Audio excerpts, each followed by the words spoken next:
gitu ya. Masa publik disuruh santun perutnya lapar gitu ya. Ketidakpastian makin memuncak, baik ekonomi, penegakan hukum. Buat undang-undang sangat tidak santun ya. Publik harus berpartisipasi, diadakannya di hotel mewah. Santun nggak tuh? Masuk hotel mewah aja sulit kita. Begitu sudah masuk, dikatakan lagi tidak santun begitu ya, karena menerobos, mengganggu ya. Padahal menurut saya, kesantunan yang paripurna itu adalah membuka seluruh akses kepada publik. Itulah kesantunan para pejabat. Kalau kemudian aksesnya tertutup, lalu kemudian publik marah, yang dipersalahkan publik tidak santun loh, aksesnya tertutup gitu ya. Nah, bagaimana publik santun kalau mereka bicara lalu dipukuli ya? Saya lihat teman-teman mahasiswa terluka ya, kepalanya bocor ya, giginya copot, dipukulin aparat. Bagi saya, santunkah aparat? Publik lah yang harusnya kemudian mereka lindungi. Ternyata mereka malah melindungi yang lain gitu. Padahal yang bayar pajak itu rakyat, masyarakat, orang tua mahasiswa. Aneh kalau kemudian kita yang dituntut santun. Bagi saya, banyak ketidaksantunan muncul dari pejabat yang perlu dipertanyakan, baik dari sisi ekonomi, sosial, politik, ketatanegaraan, hukum, yang kemudian perlu ditelaah ulang kembali ya. Saya yakin publik sedang tidak diam ya. Secara global, masyarakat sedang mempertanyakan pemerintah, bukan sistemnya tapi pemerintahnya. Apa yang terjadi di Amerika, di Gaza, apa yang terjadi di Myanmar, apa yang terjadi di Indonesia, Turki, dan banyak negara lain yang kemudian menurut saya perlu menjadi kewaspadaan bagi para penguasa. Jangan sampai kemudian ini akan menjadi kemarahan global bersama. Saya berharap sekali dunia tetap damai, tenang. Tapi kalau melihat situasi yang ada saat ini, semua kita harus berwaspada, termasuk pemerintah. Ancaman itu bukan dari rakyat sendiri, tapi dari dunia global. Apa yang kita hadapi dengan Donald Trump yang merusak ya, pasar global, bagi saya juga perlu ditelaah seperti para founding fathers and mothers kita ya. Sebelum kemerdekaan mereka sudah sedari lama memantau kondisi global dan relevansinya dengan keamanan nasional. Itu sebabnya timing yang mereka perkirakan untuk kemerdekaan itu sangat tepat, sangat luar biasa ya. Karena mereka mendengarkan berita global dan menelaah dampaknya bagi sosial ekonomi kemasyarakatan kita.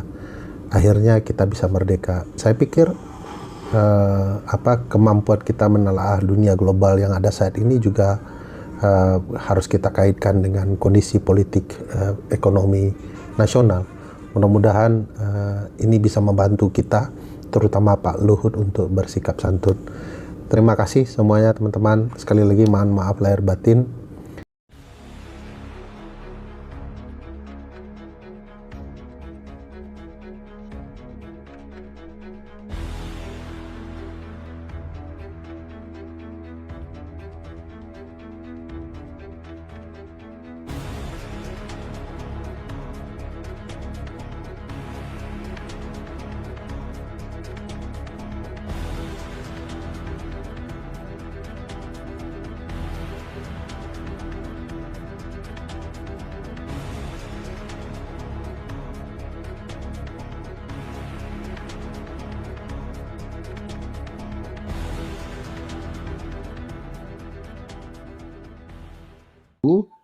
bekerja sungguh-sungguh untuk rakyat, membangun bersama rakyat.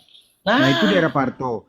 Yang menjadi sentimental pribadi kepada Pak Harto tujuan untuk dilengsarkan. Kenapa Pak Harto itu sangat gencar untuk dilengsarkan? Karena Pak Harto mengangkat Bu Tutut.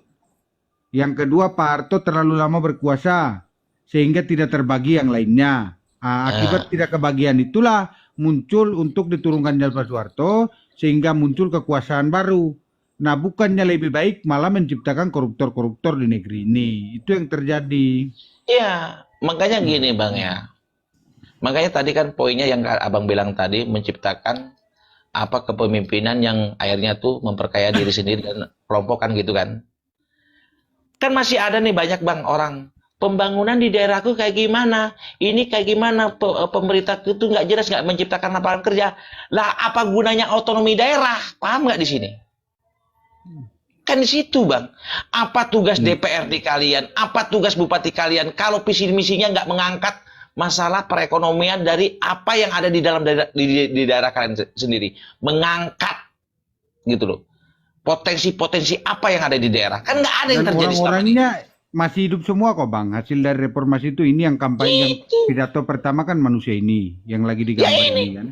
Tunggu dulu, makanya ini nanti ketemu, ku bilang. Nanti apa yang ku ceritakan ini ketemu.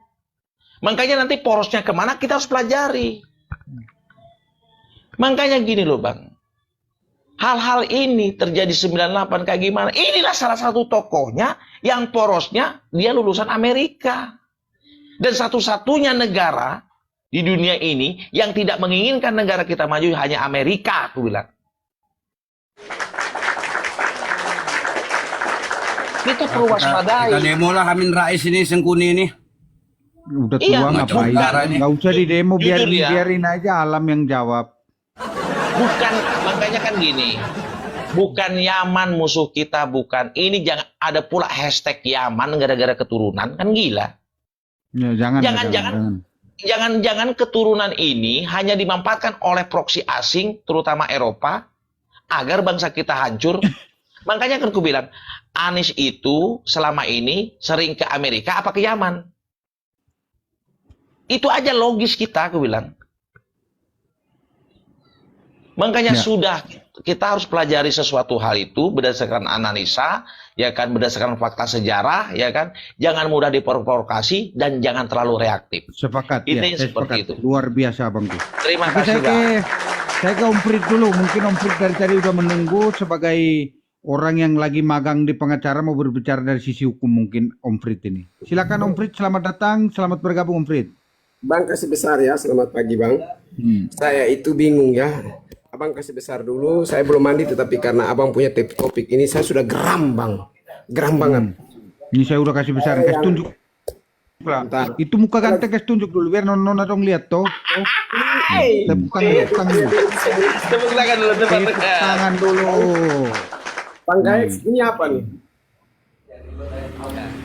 Ini UGM ya? Apakah nama saya tidak ada? Oke, Ada. saya akan membeli UGM. Orang ganteng kita. Saudaraku paling ganteng ini. Saya Ada. ingin membantah relawan-relawan atau oknum-oknum yang melawan Jokowi. Dan saya sudah kontak Bunda Murni, Bunda kita buat gerakan melawan. Membela Jokowi dan saya buat grup, kami dua akan konferensi pers untuk mengakomodir semua pendukung relawan Jokowi untuk melawan. Sebelum saya Luar masuk biasa. ke papan cerdas saya, Woi, Abang- papan cerdas ini. Lanjut. Kami kuliah hari ini kami kultum dulu. Kultum dulu kami. Tepuk tangan. Tepuk tangan dulu nih. tadi malam di sana sampai pusing. Jadi saya mau bilang begini Bang. Yang pertama, saya ini orang yang paling gila menurunkan Jokowi. Anda kakak-kakak bisa lihat. Pertama saya dukung Jokowi. Pertama 2024 Prabowo datang di Jokowi. Jokowi milikkan saya tuh jangan dikorek lagi. Tetapi ketika masa Pilpres 2029, 2004 saya melawan Jokowi. Saya yang pimpin demo turun hantam Jokowi dan saya orang pertama yang bilang gulingkan Jokowi di KPU, di DPR dan Jangan gulingkan, nanti jadi babi guling. Jangan kasih guling, nanti jadi babi guling. saya dulu. Nah, abang tahu tidak? Pasukan-pasukan yang sementara menolak Jokowi rata-rata saya kenal semua karena saya yang pimpin demo, mereka bawahan saya. Siap. Sekarang makanya ketika mereka lihat saya tuh kaget. Yang pertama saya mau mengkaji dari sisi bahasa. Habis tuh. Sudah lihat tuh. Kasih hitam. Boleh. Lanjut. Jadi betul. Yang pertama terkait dengan ijazah, kata ijazah.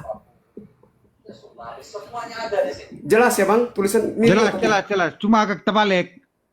Oh ya, berarti saya balik kamera aja. Balik kamera. Kalau sonde di otak kita ikut terbalik juga, Bang.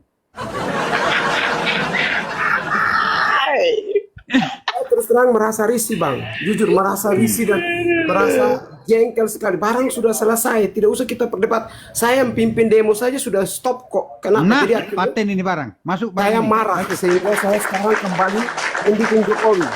Kenapa saya membela Jokowi yang pertama? Banyak yang mengatakan bahwa ijazah palsu.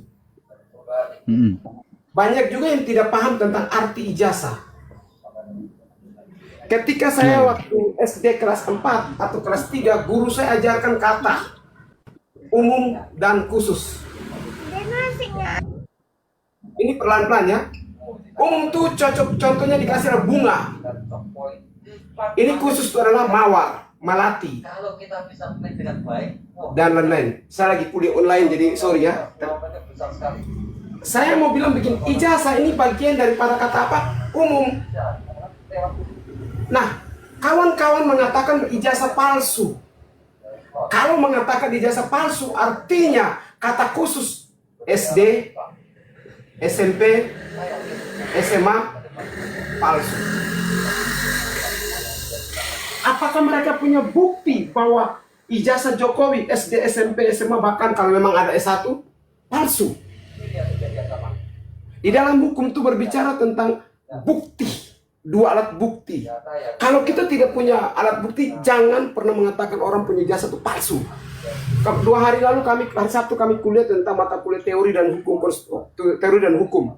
Pak Dr. Lumbanggaon mengatakan bahwa anak hukum jangan pernah mengatakan kamu bersalah, kamu punya sesuatu palsu kalau kamu tidak bisa mampu membuktikan.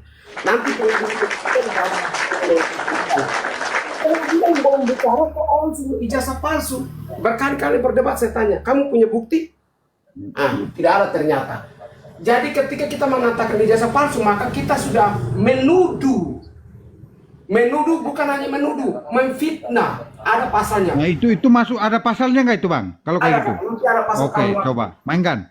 Tepuk tangan bro. Tepuk tangan ini. Tepuk tangan bro, kalau memang ada pasalnya bisa dilanjut. Mereka semua mengatakan bahwa ijazah Jokowi palsu. Seandainya Jokowi mampu membuktikan satu saja, ijazah SD asli,